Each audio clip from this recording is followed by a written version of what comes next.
गोभी, पीनट्स और सोया प्रोडक्ट्स ये खाने को आपको भी मना किया गया है। Let's see what is wrong and what is right. So welcome everyone, this is dietitian Zeenat and you are watching we together 514। यहाँ पे आज हम कुछ एक स्पेशल से मिथ के बारे में बात करेंगे जिसके वजह से जिन लोगों को थायराइड है उनको मना तो कर दिया जाता है बट कोई रीजन नहीं दिया जाता है। तो ये जानते हैं कि सच में गोभी, सोया या फिर आपके पीनट्स को खाना मना है या ये सिर्फ एक मिथ है। उसके रीजंस भी जानेंगे और उसको कैसे आप अपने डाइट में इंक्लूड कर सकते हो ताकि आप भी लोगों के जैसा, जो नॉर्मल इंसान होते हैं उनके जैसा भोजन ट्राई कर सको। So let's see. गोभी, सोया प्रोडक्ट जैसे आपके टोफू हो गए, आपके सोयाबीन्स हो गए, सोया चंक्स हो गए, तो ये सारी चीजें जो होती हैं ये सारी चीजें सोया प्रोडक्ट्स में आती हैं।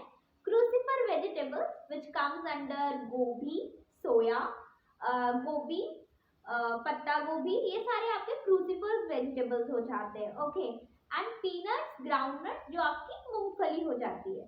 तो जब भी हमें हाइपोथायराइड होता है, हाइपोथायराइड में हम मोटे हो जाते हैं, उसमें हमारा थायराइड कम रिलीज होता है बॉडी में, तो हमारा मेटाबॉलिज्म स्लो हो जाता है और उसकी वजह से हम मोटे हो जाते हैं, राइट। और उसकी वजह से डॉक्टर्स या बहुत सारे जो मिथ्स फैला रहे हैं वो लोग ऐसा कहते हैं कि बस अब तो बंद, सोया प्रोडक्ट्स नहीं खाना है, गोभी नहीं खाना है और अपने मूंगफली तो बिल्कुल भी नहीं खाना है। तो ना आप पोहे में डाल सकते हो ना आप उसकी चिक्की खा सकते हो। तो होता क्या है, इन सब में आयोडीन को एब्जॉर्ब ना करने की बहुत शक्ति होती है। आयोडीन आपको पता ही है कि कितना जरूरी है हमारे बॉडी में, और उसके लिए हम टाटा सॉल्ट और डिफरेंट डिफरेंट सॉल्ट ट्राई करते हैं ताकि आयोडीन रिच चीजें आए हम में।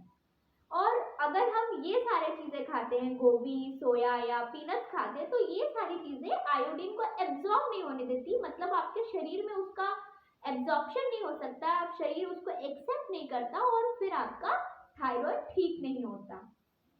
बट, और यहाँ पे बहुत बड़ा बट है, थोड़ा गौर से सुनिएगा।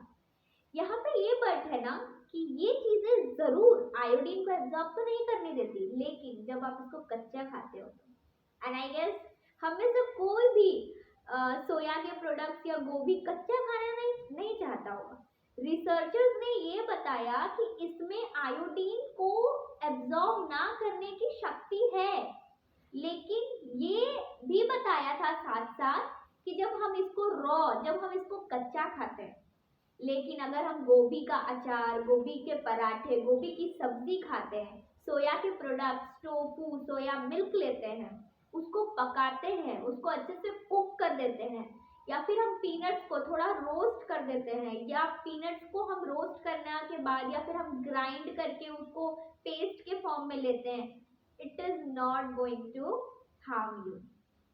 ओके, सो ये बात आपको समझनी पड़ेगी, और छोटे छोटे ज्ञान ज्यादा मुश्किल देते हैं आपको, इसीलिए हर चीज की डेप्थ को समझो। और हमारा प्लेटफॉर्म हम यही चाहते हैं कि आप लोग सब अवेयर हो और हमारे साथ जुड़े रहे, इसीलिए छोटा सा मिथ क्लियर है। Hope you like it, like कीजिएगा, सब्सक्राइब कीजिएगा एंड शेयर कीजिएगा। Thank you.